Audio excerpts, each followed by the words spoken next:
Good morning everyone, আশা করছি তোমরা সকলেই ভালো আছো। তো দেখো আজকের ভিডিওটা একটু অন্যরকম। তো এই আমাদের এখানের গোবিন্দ মন্দির আছে, এটা দিয়ে আজকের ব্লগটা শুরু করলাম।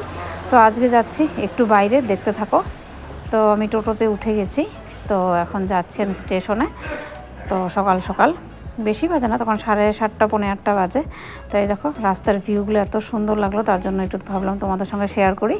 তো বৃষ্টিও নেমে গেছে হঠাৎ করে, স্টেশনেও চলে এসেছি দেখো। তো এখন স্টেশনে দেখো টিকিট কেটে প্ল্যাটফর্মে বসে আছি। তো অনেকটাই অসুবিধার মধ্যে আজকে গেছে আমার দিনটা।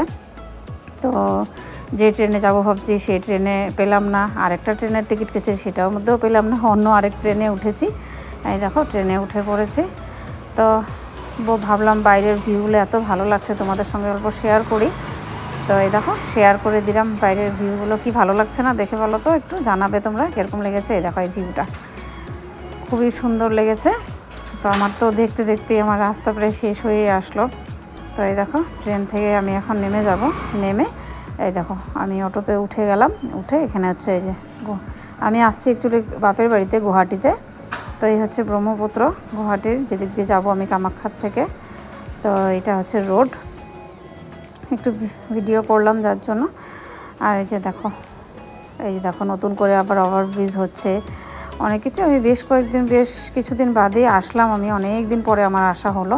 সহজে আমার এখন আসা হয় না, প্রায় মনে হচ্ছে আমার 1.5 বছর হয়ে গেল আমি বাপের বাড়ি আসি না। তো 1.5 বছর পর আমি আসলাম। তো এই ভিউ দেখতে দেখতে চলে আসলাম বাড়িতে। ওই আমার মা যেহেতু নতুন ফ্ল্যাটে আসছে ওরা, আমি এর আগে এই ফ্ল্যাটে আসিনি, তো যার জন্য মা একটু দাঁড়িয়েছিল ব্যালকনিতে। তো এই দেখো এই যে রুমে ঢুকে গেলাম। তো ঢুকে এই যে ভিডিও করলাম, করে তারপরে একটু খাওয়া দাওয়া করে ঘুমিয়েছিলাম। আর এই যে আমার মা। তো আমরা এখন একটু বেরোবো সন্ধ্যাবেলা। এই সামনের একটু দোকানে গেছিলাম ছেলেকে নিয়ে, বললাম চল একটু হেঁটে আসি। তো এই দেখো বাজারে একটু গিয়েছিলাম সামনেই, ঘরের সামনে। তো ঘরে এসে মা একটু চা করলো, তো চা আর চানাচুর দিয়ে আজকের মতন ভিডিওটা এখানেই শেষ করলাম। ভালো লাগলে লাইক, কমেন্ট, শেয়ার, সাবস্ক্রাইব করে দেবে। আজকের মতন